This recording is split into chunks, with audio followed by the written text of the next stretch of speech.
मुख्यमंत्री युवा कार्य प्रशिक्षणार्थी सोलापूर मधून आज हजारोंच्या संख्येने उपस्थित असून आमच्या आज बैठकीत ठराव झालेला आहे की सरकारने येत्या 10 तारखेच्या आत सरकारने येत्या 1 आठवड्याच्या आत जर का कोणतीही भूमिका स्पष्ट केली नाही तर आम्ही अमरण उपोषणला सर्वजण बसणार आहोत। अन्नत्याग व पाणीत्याग आम्ही पूर्णपणे करून आंदोलनास सुरुवात करणार आहोत।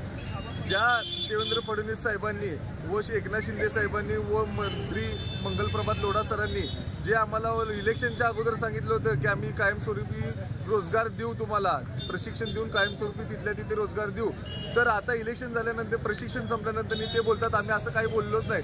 आणि ज्या विधान भवनाला आपण सर्व जनता आपलं मंदिराचं स्थान देतो, जिथे कुठल्याही प्रकारचं खोटं बोललं जात नाही, तिथं त्यांनी खोटं बोललेले आहेत मंगलप्रभात लोढा यांनी की आम्ही असं काहीच बोलले नव्हतो। तर आमच्या सर्व प्रशिक्षणार्थी बांधवांकडे मीडियाकडे सगळ्यांकडे व्हिडिओ आहेत की त्यांनी आम्हाला ठाम भूमिका स्पष्ट केली होती की आम्ही प्रशिक्षण देऊ आणि तिथले तरीच रोजगार कायम करू।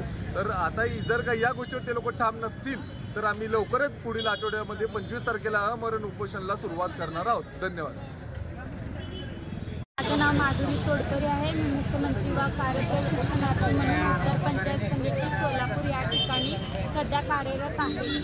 जे काय आहे शासनाने आम्हाला मुख्यमंत्री युवा कार्य प्रशिक्षणार्थी ही योजना 6 महिन्याच्या कालावधीकरता वाढ करून त्यानंतर त्यामध्ये 5 महिन्याची वाढ करण्यात आलेली आहे। पण शासन आम्हाला ही योजना जी काही सुरुवात केली त्याआधी करण्याआधी मुख्यमंत्री साहेबांनी स्वतः मंगलप्रभात लोढा साहेबांनी स्वतः बोललेले आहेत की आम्ही तुम्हाला सर्वांना शासकीय कर्मचारी म्हणून नियुक्ती करू आहे त्या आस्थापनेमध्ये। पण आता ते सध्या सर्व जे काय आहे ते खोटं बोलायचं आहे। विधानसभेमध्ये त्यांनी जे काही बोललेले आहे त्यांनी स्वतः बोललेल्या व्हिडिओला नाकारलेलं आहे आणि ते सगळं साफ खोटं बोलत आहे।